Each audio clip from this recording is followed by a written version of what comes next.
Henyo Master Joey De Leon humingi ng sorry kay Miles Ocampo.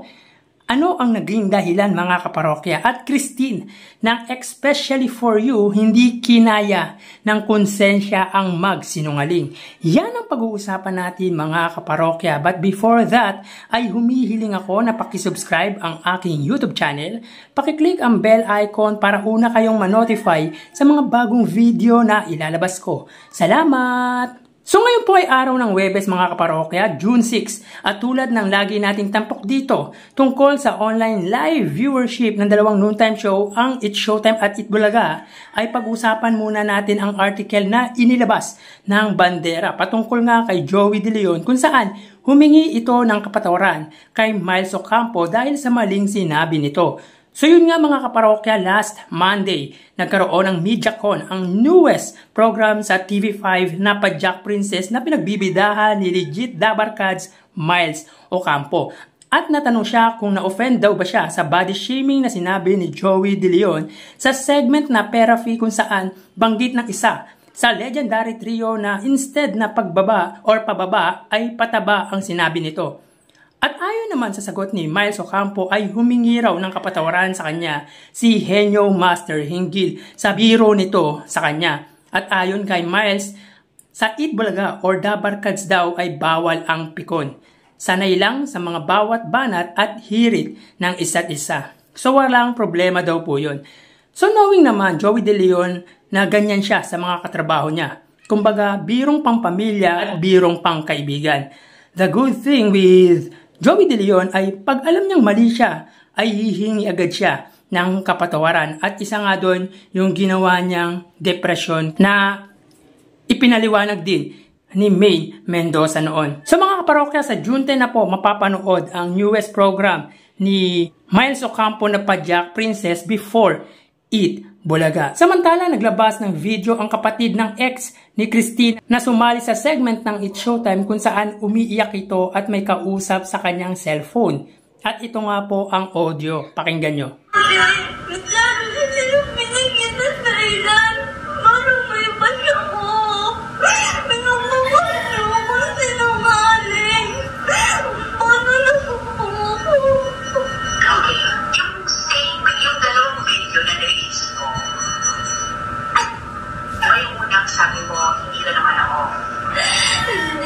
Kasi in-explain ko po na tatlong video nga po po eh. Kaya tatlong video nga, nag-iba-iba din po sinabi. Hindi po, iba-iba. Paulit-ulit ko po. So maririnig na tila sabi nito na ginagawa daw siyang sinungaling. At paano naman daw si Christine? Actually, may mga sinabi pa si Christine na hindi kaya ng konsensya niya ang magsinungaling. So yan ang naging epekto ng pangyayari kay Christine. Minamanipula at ginagaslight siya. Very traumatic ito on the part of Christine at pwedeng makaranas din ito ng depresyon dahil sa nangyari. Kahapon nga or inong isang araw ay nagbigay ng statement si Vice Ganda kung saan binabawi nito yung paghingi niya ng apology. Vice said what they did was right. At sabi pa nito na na-off daw or na-offend si Christine sa ginawa ng searchy na si Axel. Which is sa TikTok ni Christine ay hindi naman daw siya na-offend. So mga kaparokya, kung mapapanood nyo ang video kung saan parang minamanipula ng kausap ni Christine, si Christine at tila gusto pang gawing sinungaling ang especially for you searcher na mariing itinanggi ni Christine dahil hindi nga daw niya kaya magsinungaling, hindi daw kaya ng konsensya niya ang magsinungaling. So mga kaparokya, yan ang naging epekto kay Christine at sad to say, ay hindi maganda ito para sa kanya at even kay Axel. Para sa akin, hindi na usapin dito yung nangyari sa especially for you, kundi yung naging gaslighting ng kausap ni Christine. So dito parang lumalabas na magsinungaling si Christine, ngunit ayaw niya kasi nga di kaya ng konsensya niya. Sabi nga ni Vice ay tinawagan or nakausap niya na daw both Axel at Christine. But sabi na nag-upload ng video ni Christine ay right after daw ng statement ni Vice Ganda last Tuesday ay tinawagan ito ng staff ng It's Showtime.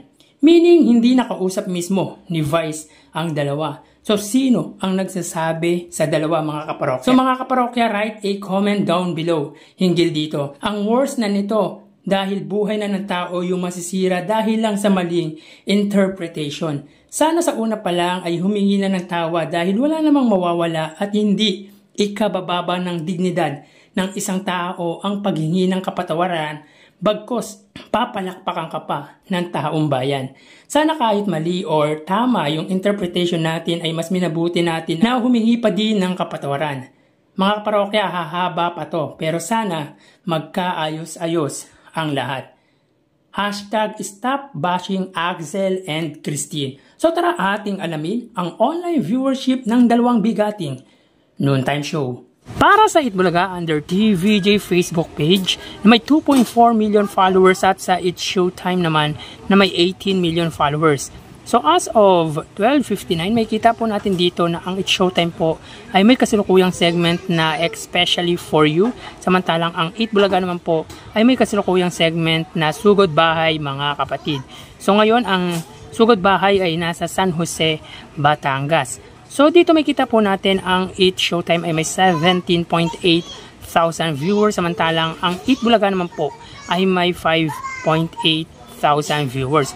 So dito may kita po natin na angat po pagdating sa kanilang Facebook Live ang It's Showtime against Itbulaga ng 12,000 viewers.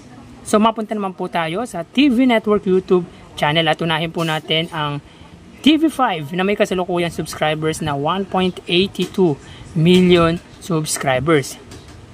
Ang It's Showtime naman under GMA Network YouTube channel na may kasalukuyang subscribers na 35.4 million subscribers. So as of 1 o'clock, ang It's Showtime under GMA ay may 17,000 viewers at ang TV5 naman po ay may 39,000 live viewers.